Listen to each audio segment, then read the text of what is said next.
សូមជម្រាបសួរដល់ពុកម៉ែបងប្អូនទាំងអស់គ្នាបាទក៏ដូចជាបាទសួស្តីដល់ប្រិយមិត្តទាំងអស់គ្នាដែលបានបាទចូលចិត្តទស្សនានៅ channel របស់ខ្ញុំបាទថ្ងៃនេះក៏ដូចសពមួយដងដែរបាទដែលខ្ញុំបានធ្វើបាទវីដេអូបាទពាក់ព័ន្ធនឹងបាទគុណប្រយោជន៍នៅរុក្ខជាតិបាទផ្សេងទាក់ទងទៅនឹងជំងឺបាទសុខភាពបាទជាក់ស្ដែងថ្ងៃនេះបាទខ្ញុំចេញជាវីដេអូមួយទៀតបាទពាក់ព័ន្ធទៅនឹងជំងឺបាទសើស្បែកបាទដូចជាបាទចែងថ្ងៃបាទជារមាស់ស្បែកឱសថទាំងអស់នោះគឺស្រួលណាស់បាទពីមុនបាទចាស់គាត់ច្រើនយកស្លឹកអំពិលបាទសម្រាប់ដាំទឹកងូតដើម្បីព្យាបាលជំងឺបាទរមាស់ប៉ុន្តែថ្ងៃនេះបាទខ្ញុំមានរុក្ខជាតិមួយប្រភេទទៀតដែលបាទពូកែបំផុតបាទមិនដូចស្លឹកអំពិលទេសម្រាប់ព្យាបាលរមាស់ស្បែកហើយជាពិសេសគេហៅថា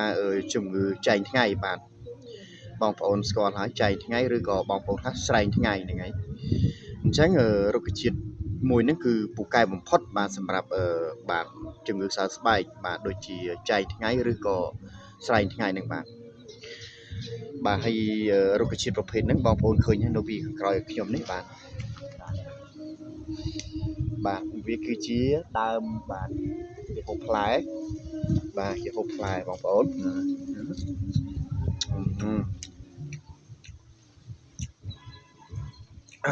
បាទវាគឺជាផ្លែកន្ទួត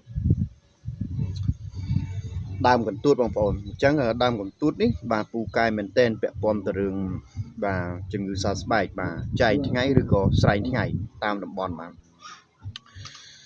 អញ្ចឹងថ្ងៃនេះបាទជួបជាមួយខ្ញុំនឹងបង្ហាញជូនបងប្អូនទាំងអស់គ្នាបាទជុំវិញនៅការយកបាទដើម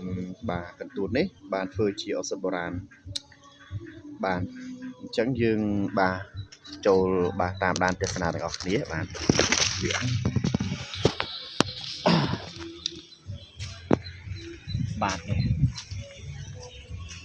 នេះគឺជាដើមកន្ទួតហើយបងប្អូនបាទដើមកន្ទួតបាទព្យាបាលជំងឺចែងថ្ងៃបងប្អូនហើយចង់ដឹងថាគេយកផ្នែកណាមួយនៃដើមកន្ទួតដើម្បីធ្វើជាឱសថបាទដើម្បីព្យាបាលជំងឺចែងថ្ងៃនេះបងប្អូនបាទសម្រាប់ផ្លែគឺជាម្ហូបបាទជាអាហារបាទឆ្ងាញ់មួយយ៉ាងបាទបុកអំបិលម្ទេសប៉ុន្តែគេអត់យកផ្លែទេបងប្អូន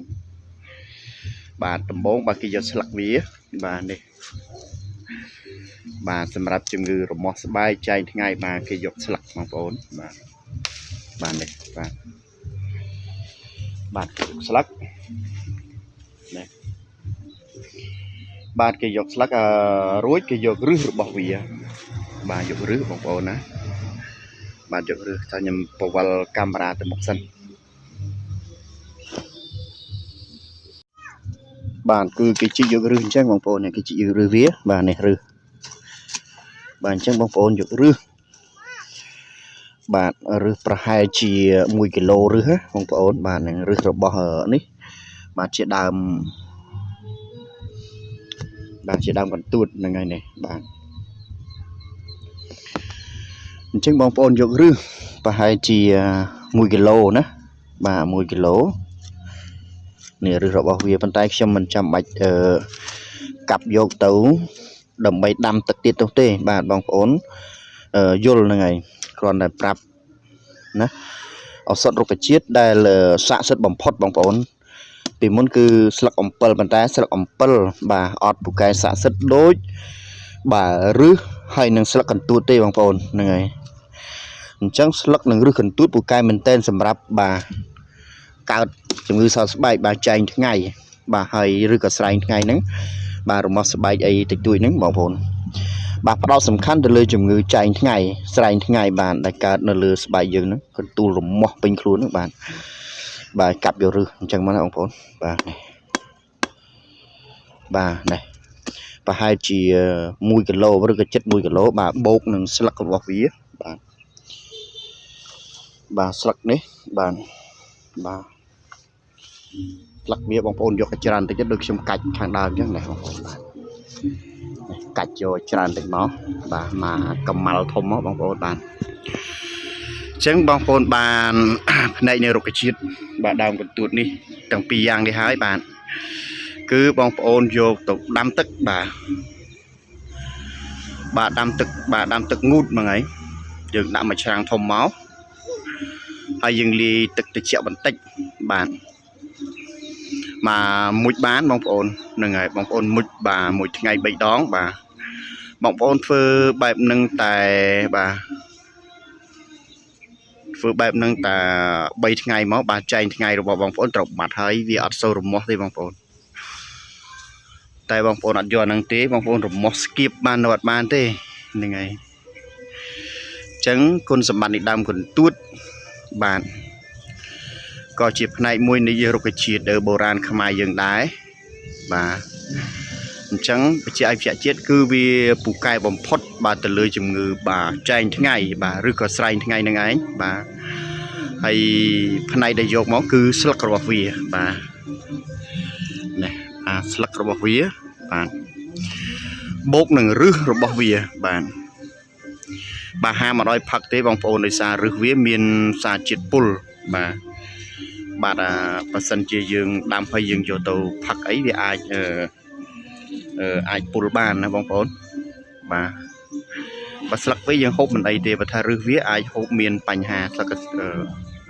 ដោយសារឫសរបស់ដើមកន្ទួតវាមានសារជាតិពុលអញ្ចឹងហាមដាច់ខាតមិនឲ្យហូបទេបងប្អូនហ្នឹងហើយ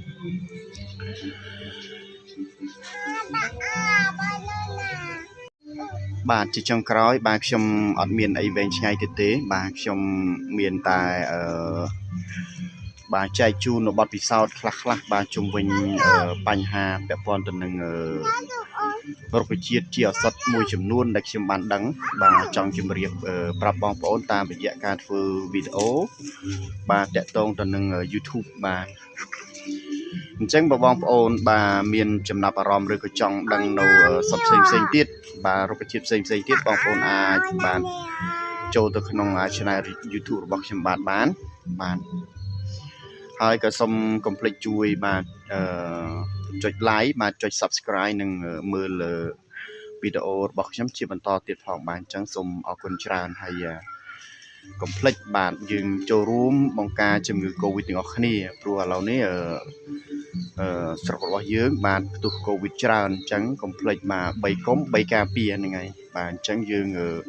ជោគជ័យទាំងអស់គ្នាក៏ដូចជាជៀសផុតពីជំងឺ Covid ទាំងអស់គ្នាបាទសូមអរគុណច្រើនបាទនិងសូមជម្រាបលាបងប្អូន